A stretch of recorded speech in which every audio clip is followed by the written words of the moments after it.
हाय दोस्तों, कैसे हो? यहाँ पर वन प्लस ने 2021 में ना काफ़ी सारे सरप्राइजेस दिए हैं और उसमें से एक था 2 नॉट डिवाइसेस लॉन्च करना एक ही साल के अंदर। यहाँ पर मेरे पास है वन प्लस नॉट 2, ऑलमोस्ट 100 दिन हो चुके हैं इसे आए हुए, तो मैंने सोचा क्यों ना एक लॉन्ग टर्म रिव्यू कर लिया जाए of one plus not 2 after 100 days. और आज मेरे पास काफ़ी सारी बातें हैं एंड काफ़ी कुछ है शेयर करने को about the one plus not 2। So video को एंड तक ज़रूर देखें। अब सबसे पहले बात करते हैं डिज़ाइन की, जहाँ पर वन प्लस ने थोड़े से इंप्रूवमेंट्स किए हैं, थोड़ी सी शिकायतें आपके लिए छोड़ दी हैं। यहाँ पर एक चीज़ नोट करें तो वन प्लस नॉट जो फर्स्ट एडिशन था उससे हल्का सा इंप्रूवमेंट देखने को मिलता है in terms of design and basically पीछे की तरफ ही नोटिस होता है ये। इसके अलावा अगर मैं grip and feel and comfort की बात करूँ फॉर सिंगल हैंडेड यूजेज तो वन प्लस नॉट 2 काफ़ी सही है। यहाँ पर बिल्कुल भी शिकायत नहीं है। मतलब वन प्लस 9R अच्छा साइज है बट उससे भी ज़्यादा कॉम्पैक्ट आपको वन प्लस नॉट 2 मिलता है। There is no IP rating but ये अब शिकायत नहीं है क्योंकि वन प्लस 9R में भी नहीं था, वन प्लस नॉट 2 में भी देखने को नहीं मिलती। बट ऐसा नहीं है कि बिल्कुल भी पानी गिरते ही ख़राब हो जाएगा फ़ोन, उससे बचा रहता है। स्प्लैश प्रूफ यहाँ पर थोड़ी बहुत रेजिस्टेंस आपको देखने को मिल जाती है। इसके अलावा एक और चीज़ नोट करने वाली ये है कि from my pockets to my car phone holder, ये फ़ोन एग्जैक्टली कहीं भी फिट आ जाता है, तो ये बढ़िया रहता है। इनफैक्ट मैं यहाँ पर इसकी ड्यूरेबिलिटी भी टेस्ट कर रहा हूँ काफ़ी टाइम से। I have noted a lot of wear and tears, but एक चीज़ नोट करने वाली ये है कि जो बैक ग्लास है, Corning Gorilla Glass 5 on the back as well as the front, and यहाँ पर बैक साइड पर बिल्कुल भी स्क्रैचेस नहीं आए हैं। Sometimes I was using it with a cover, काफ़ी टाइम मैंने इसको बिना कवर के भी यूज़ किया एंड इवन देन यहाँ पर बिल्कुल भी स्क्रैचेस नहीं है। हाँ, स्क्रैचेस जहाँ पर नोट करने को मिलते हैं मैं आपको बता देता हूँ। यहाँ पर नीचे की तरफ अगर आप देखें तो थोड़ा सा वियर एंड टियर हो गया है एंड यहाँ पर ऊपर की तरफ भी आपको हल्के फुल्के माइनर हेयर लाइन स्क्रैचेस देखने को मिल जाते हैं, but I think that's ignorable. Use it with a cover. One plus ने काफ़ी बढ़िया कवर दिया अपने बॉक्स में, अच्छी क्वालिटी का कवर है, in fact better than any third party cover available in the market right now for OnePlus Nord 2. Also एक और चीज़ मैं रिपोर्ट करना चाहता हूँ कि यहाँ पर पावर बटन हो या फिर वॉल्यूम बटन्स या फिर यहाँ पर जो ये साइलेंट रिंगर बटन दिया गया है OnePlus का, मुझे काफ़ी पसंद है ये। All buttons are working perfectly fine after 14 weeks. बिल्कुल भी कोई दिक्कत देखने को नहीं मिलती यहाँ पर। और अगर आगे की तरफ की बात करूँ तो हाँ, थोड़े बहुत स्क्रैचेस देखने को मिलते हैं बट ये डिस्प्ले पर नहीं है। ये वन प्लस जो प्री इंस्टॉल्ड स्क्रीन प्रोटेक्टर देता है उस पर काफ़ी सारे स्क्रैचेस आ गए हैं thanks to the table top shots. यार आपके लिए क्या क्या करना पड़ता है मुझसे ही पूछो। ऑल इन ऑल अगर मैं डिज़ाइन लैंग्वेज की बात करूँ तो अपने प्राइस के हिसाब से, मिड रेंज सेगमेंट के हिसाब से काफ़ी सही है, कोई कंप्लेंट्स नहीं है। बस एक चीज़ ये है कि जिनको लाइट फ़ोन्स पसंद है जैसे कि Xiaomi 11 लाइट या फिर Realme के कुछ फ़ोन्स आ रहे हैं आजकल अंडर 180 ग्राम्स, उनको वन प्लस नॉट 2 थोड़ा सा भारी लग सकता है क्योंकि यहाँ पर वेट ऑलमोस्ट 190 ग्राम्स के आसपास है एंड फील हो जाता है सिंगल हैंडेड यूजेज पर। अब अगर मैं बात करूँ डिस्प्ले की तो सबसे पहले मैं ये मेंशन करना चाहूँगा कि नेटफ्लिक्स और Amazon प्राइम पर आप HDR कंटेंट नहीं देख सकते ऑन वन प्लस नॉट 2 क्योंकि अलाउड ही नहीं है फॉर दिस डिवाइस एंड ये सिंस फर्स्ट डे से ऐसा ही है। आई थॉट कि किसी सॉफ्टवेयर अपडेट के साथ ये फीचर आ जाएगा नॉट 2 में, बट ऐसा नहीं हुआ क्योंकि DRM इन्फो तो शो करता है कि HDR10 एंड HDR10+ कंप्लाइंट है वन प्लस नॉट 2 का डिस्प्ले एंड वाइड बाइन L1 सर्टिफिकेशन भी मिलती है, बट नेटफ्लिक्स पर HDR कंटेंट आप फिर भी नहीं देख सकते। बट ऐसी कोई बात नहीं है, मैंने यहाँ पर ऑलमोस्ट पिछले 10-15 हफ्तों में काफ़ी ज़्यादा कंटेंट कंज्यूम किया वन प्लस नॉट 2 पे, ऑलमोस्ट नॉन स्टॉप काफ़ी सारी सीरीज इसी में ही देखी है। इनफैक्ट मनी हाइस्ट सीजन 5 भी मैंने वन प्लस नॉट 2 में ही देखा था एंड मुझे कोई स्पेसिफिकली वाइब्रेंसी और कलर रिप्रोडक्शन के मामले में बिल्कुल भी दिक्कत देखने को नहीं मिली। एक चीज़ नोट करने वाली ये है कि डिस्प्ले की ब्राइटनेस कभी कभी कम लगती है क्योंकि एक्चुअली में कम ही है, सिर्फ 800 निट्स ऑफ पीक ब्राइटनेस दी गई है वन प्लस नॉट 2 में। इसके अलावा अगर मैं बात करूँ ऑटो ब्राइटनेस की तो वो कई बार तो काफ़ी सही काम करता है। In fact even in day light, bright sunlight में भी अच्छे से काम करता है, स्क्रीन यूज़ करने में बिल्कुल भी प्रॉब्लम नहीं होती। बट एक चीज़ मैंने बीच बीच में नोट करी कि जैसे जैसे लो लाइट होती जाती है ना वैसे वैसे इसका ऑटो ब्राइटनेस फीचर थोड़ा सा ख़राब हो जाता है, फ़ोन में अंधेरा आ जाता है एंड मैनुअली एडजस्ट करनी पड़ती है ब्राइटनेस, तो वो कुछ लोगों के लिए अनोइंग हो सकती है। मैंने यहाँ पर मोस्टली ऑटो ब्राइटनेस को टर्न ऑफ ही कर रखा है, मैं खुद ही एडजस्ट कर लेता हूँ। अब जैसे कुछ लोग आईक्यू के फ़ोन्स के बारे में स्क्रीन स्मेयरिंग और डिस्प्ले टिंट इश्यूज़ की बात कर रहे थे, उनको मैं बता दूं कि OnePlus Nord 2 के डिस्प्ले में ऐसे कुछ कॉम्प्रोमाइजेस देखने को नहीं मिलते। In fact it's working properly even after 100 days of non stop usages. अब एक चीज हो सकती है जिसके बारे में काफी लोग कंप्लेन कर रहे हैं, मैंने नोटिस किया कमेंट्स में, कि OnePlus Nord 2 में अंडर 30,000 के प्राइस सेगमेंट में इसमें सिर्फ 90 हर्ट्ज का स्क्रीन रिफ्रेश रेट दिया गया है, जबकि बाकी सारे phones Poco, Realme 120 hertz inbuilt कर रहे हैं इवन अंडर 30,000। तो मुझे ऐसा लगता है कि it's not about the quantity, it's always about the quality. और OnePlus Nord 2 का 90 हर्ट्ज एडेप्टिव रिफ्रेश रेट उसका एक लाइव एग्जांपल है। यहाँ पर एनिमेशंस काफी स्मूथ हैं एंड कभी भी आपको ऐसा नहीं लगेगा कि स्क्रीन लैग कर रही है। एक और रीजन ये है कि जो ऑक्सीजन ओएस में ऑप्टिमाइजेशन की गई है फॉर 90 हर्ट्ज रिफ्रेश रेट, वो काफी बढ़िया सी की गई है। एंड आई थिंक ऐसा इसलिए है क्योंकि OnePlus का ओप्पो के साथ मर्जर हुआ है, तो वहाँ पर ऑक्सीजन ओएस में और ज़्यादा ऑप्टिमाइजेशंस करके मिली हैं। ऐसा नहीं था कि ऑक्सीजन ओएस खराब था, बट हाँ, ऑक्सीजन ओएस और इम्प्रूव हो गया है। अब परफॉर्मेंस के बारे में बात करने से पहले बैटरी की बात करते हैं, क्योंकि down the line in a long term review मुझे पता है कि यहाँ पर बैटरी की परफॉर्मेंस ज़्यादा मैटर करती है।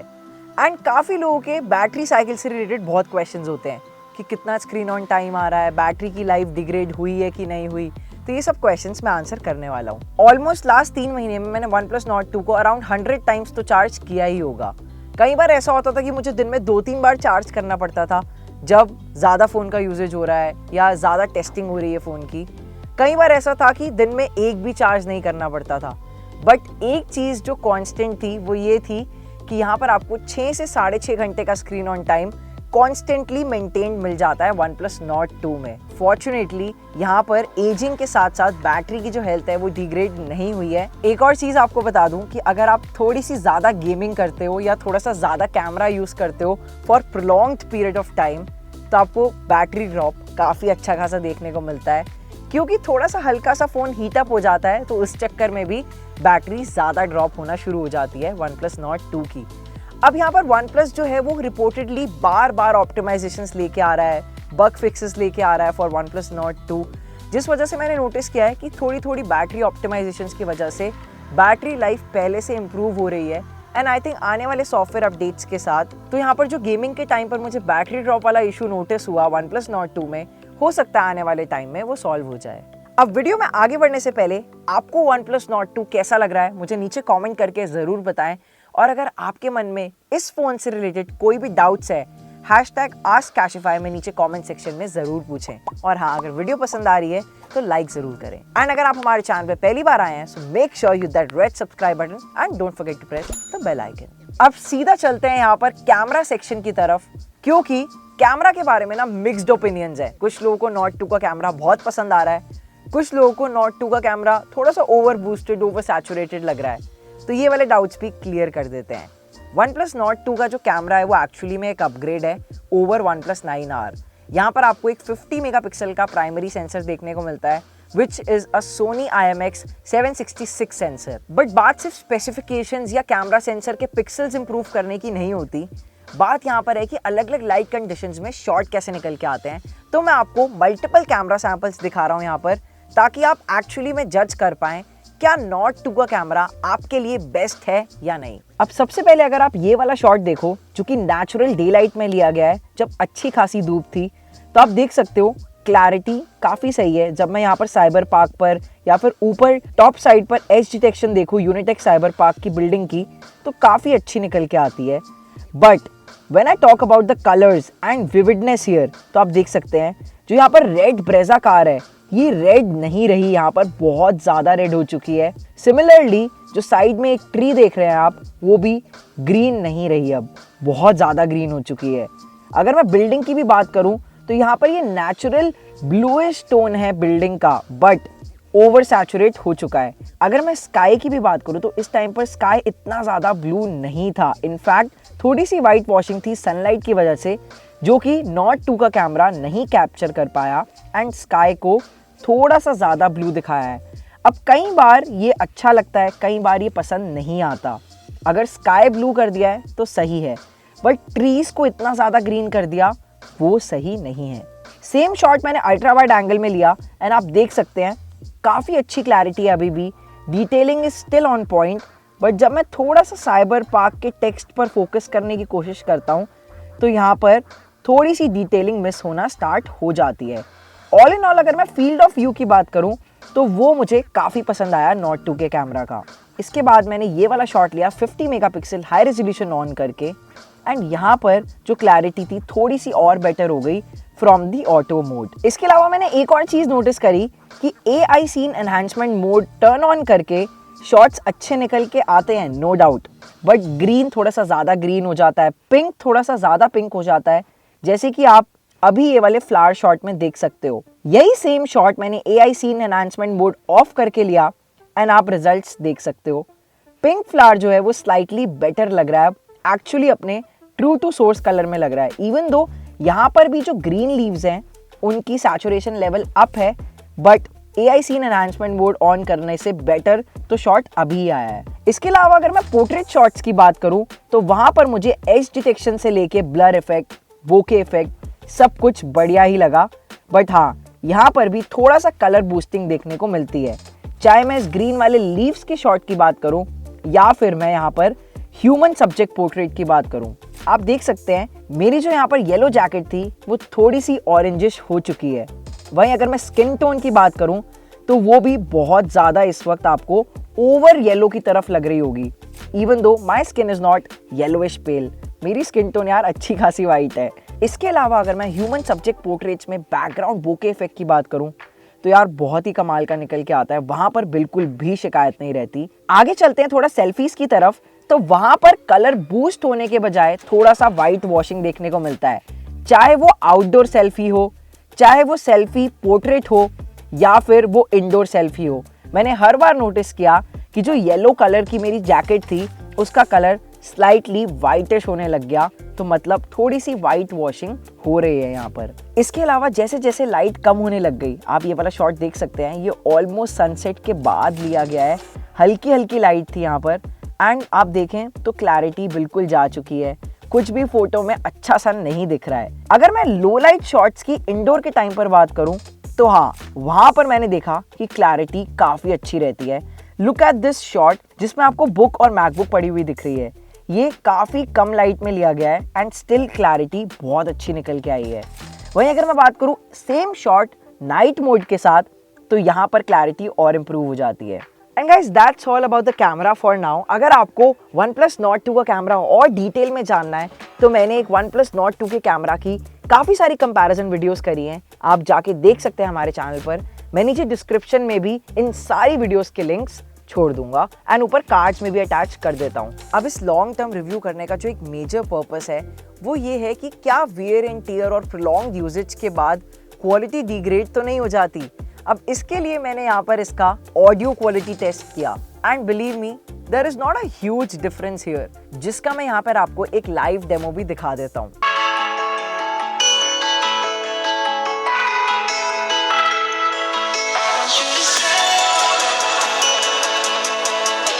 अब एक और चीज़ जो यहाँ पर मैंने नोटिस करी वो ये थी कि इसका बॉटम फायरिंग जो स्पीकर है वो थोड़ा सा ज़्यादा लाउडर है, वहाँ पर आपको बेस भी अच्छी मिलती है rather than the top firing speaker, although you get a dual stereo speaker experience, but नीचे की तरफ से ज़्यादा आवाज़ आती है। In terms of audio एक और चीज़ ध्यान में रखना, अगर आपको 3.5mm हेडफोन जैक पसंद है तो आप Nord 2 नहीं खरीदें, क्योंकि यहाँ पर आपको 3.5mm हेडफोन जैक देखने को नहीं मिलता है।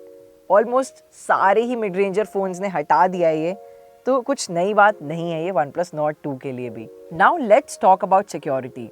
आई नो ये बहुत छोटी छोटी चीज़ें हैं जिनको मैं परफॉर्मेंस से ऊपर प्रेफरेंस दे रहा हूँ when I am talking about a long term review, but सच में ये छोटी छोटी चीज़ें जो हैं डाउन द लाइन काफ़ी ज़्यादा मैटर करती हैं। अब यहाँ पर Nord 2 में जो latest Android security patch update है वो सितंबर 2021 में आया था, रिसेंटली ही। तो ये सही बात है, ऐसे ही बैक टू बैक अगर सिक्योरिटी पैच अपडेट्स आते रहें तो जो बग्स हैं वो फिक्स होते रहते हैं, एंड इसीलिए I am eagerly waiting for the October patch update as well. अब अगर बाकी बात करें OnePlus की सिक्योरिटी फीचर्स की तो यहाँ पर आपको इन डिस्प्ले फिंगरप्रिंट सेंसर देखने को मिल जाता है, साथ में आपको फेस आईडी इनबिल्ट भी मिल जाती है। यहाँ पर कोई साइड माउंटेड फिंगरप्रिंट सेंसर नहीं है जैसे कि most of the mid range phones में आजकल देखने को मिलता है।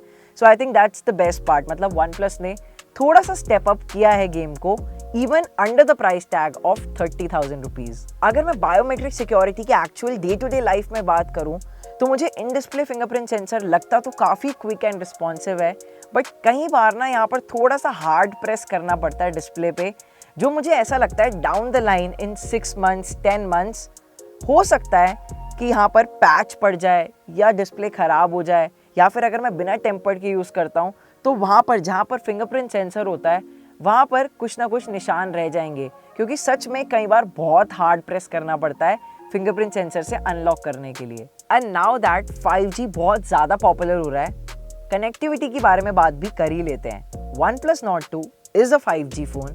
यहाँ पर आपको उन सारे 5G बैंड्स का सपोर्ट देखने को मिल जाता है जो कि इंडिया में आने वाले हैं या फिर ग्लोबली अप्रूव होने वाले हैं। इसके अलावा यहाँ पर आपको 4G प्लस कैरियर एग्रीगेशन भी देखने को मिल जाती है। सो ओवरऑल जो डेटा स्पीड्स हैं वो काफ़ी कंसिस्टेंट एंड मेंटेन्ड रहती हैं even when you are sitting inside.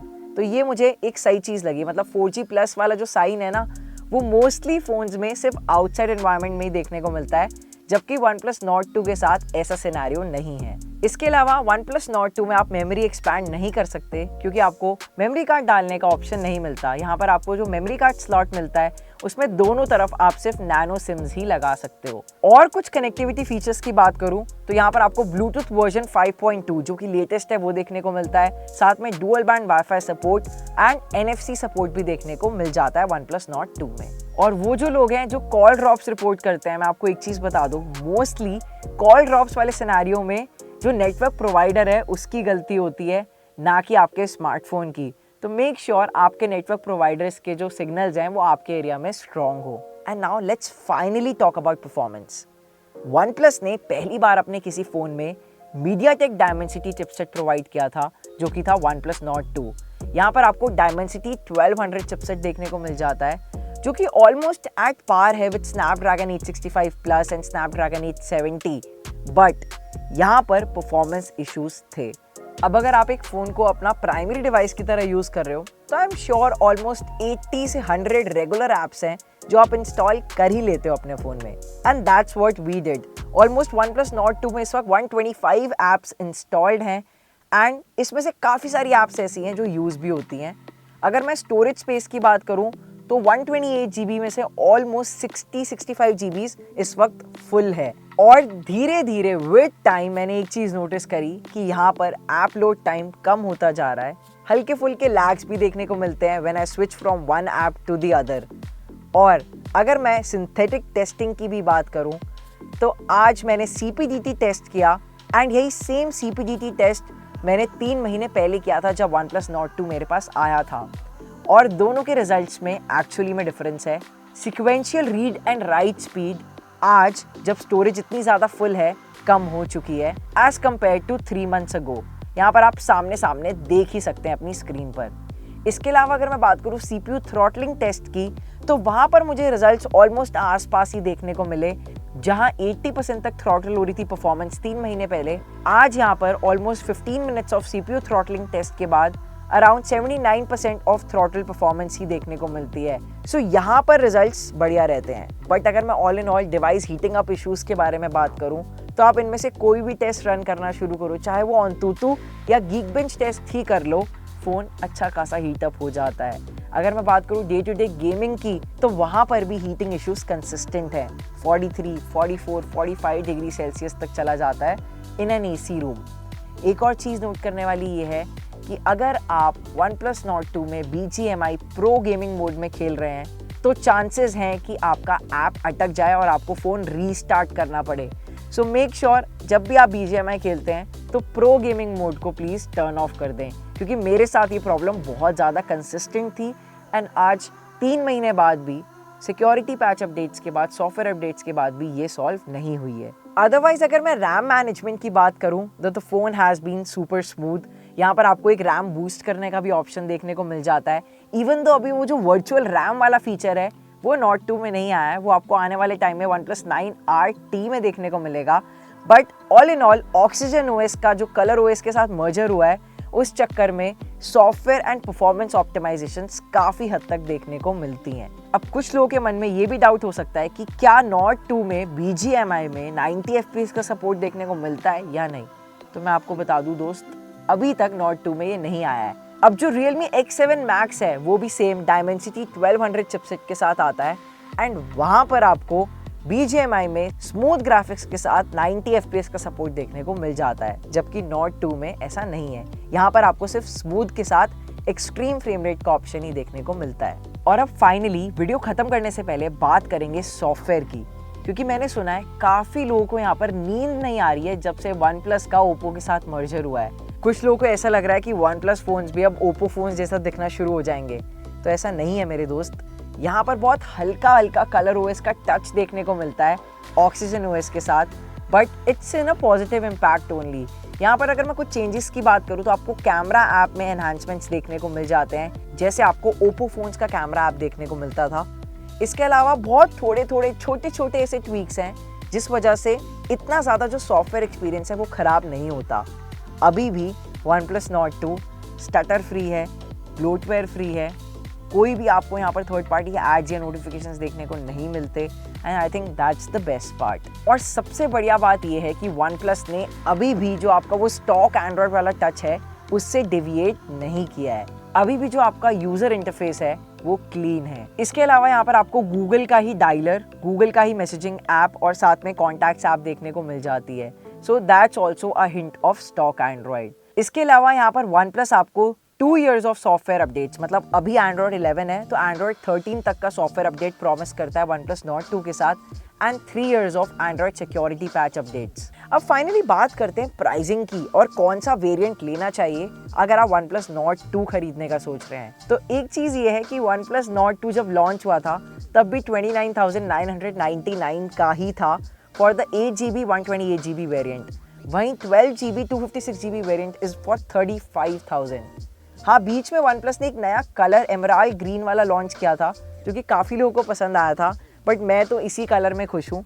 अगर आपको वो कलर लेना है तो आपको 256GB वेरिएंट खरीदना पड़ेगा, बट आई वुड सजेस्ट कि अगर आपका बजट स्ट्रिक्टेड 25 से 30 हज़ार का है तो आप 8GB वाला वेरिएंट ले लो विद 128GB स्टोरेज। मेरे हिसाब से इनफ रहता है।